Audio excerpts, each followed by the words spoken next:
DSC preparation కి మిగిలిన తక్కువ సమయాన్ని డిఎస్సి 2024 యాప్ లేదా DSC2024.com తో జాబ్ ని సాధించండి. రాష్ట్రం పూర్తిగా విధ్వంసం పాలైంది. మళ్ళీ ఎన్డీఏ వస్తాని రాష్ట్రాన్ని పునర్నిర్మాణం చేస్తామని చాలా స్పష్టమైన హామీ ఇచ్చాం. వచ్చిన తర్వాత నేను ఒక సంవత్సరం రేపటికి 12వ తారీఖు నెక్స్ట్ మంత్కి 1 year అవుతుంది. 1 yearలో అన్ని ప్రయత్నాలు చేసినాం. మళ్ళీ అన్ని డిపార్ట్మెంట్ని ట్రాక్లో పెట్టడానికి సమయం పడతా ఉంది. ఈరోజు మనం ఒకసారి చూస్తే 1-2 కాదు, ఎవ్రీ డిపార్ట్మెంట్ డీఫంక్షన్ అయింది, లేకపోతే డీరైల్ చేశారు, ఇర్రిపేరబుల్ డ్యామేజ్ చేసి వదిలిపెట్టారు. ఎక్కడ కూడా నేను ఎప్పుడు చూడలేదు. 4th time ఈమె చాలాసార్లు నేను చెప్పాను, ఎప్పుడు చూడనటువంటి విధ్వంసం జరిగింది.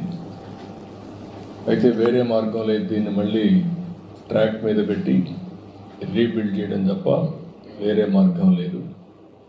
దానికోసమే ఫైనాన్షియల్గా అయితే ఏమాత్రం కూడా వెసులుబాటు లేనితనాన్ని తెచ్చారు.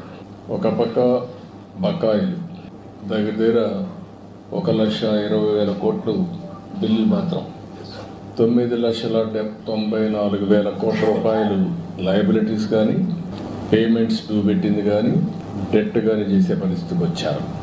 అయితే ఈరోజు ప్రజలు దానికి కావాల్సిన విధంగా పనిష్ చేశారు. మాకు స్పష్టమైన మెజారిటీ, చరిత్రలో ఎప్పుడూ జరిగినటువంటి విధ్వంసం జరిగింది. అదే సమయంలో ప్రజలు కూడా ఎప్పుడూ ఈయనటువంటి విజయాన్ని కూడా విక్టరీ ఇచ్చారు. 93% స్ట్రైక్ రేట్, ఎవరు ఊహించినటువంటి విజయం ఇది. అయితే ఈరోజు మేము కూడా ఎంత తొందరలో రెక్టిఫై చేయగలిగే ప్రయత్నం చేస్తున్నాం.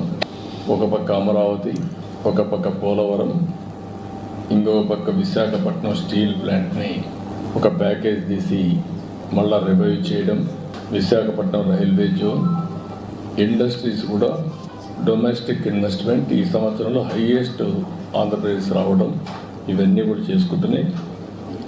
ఈరోజు నేను ఇక్కడికి వచ్చినప్పుడు 5-6 మంది మంత్రుల్ని 7 మంది మంత్రులు కలుస్తున్నాను. ఒకటి ప్రహ్లాద్ జోషిని కలిశాము.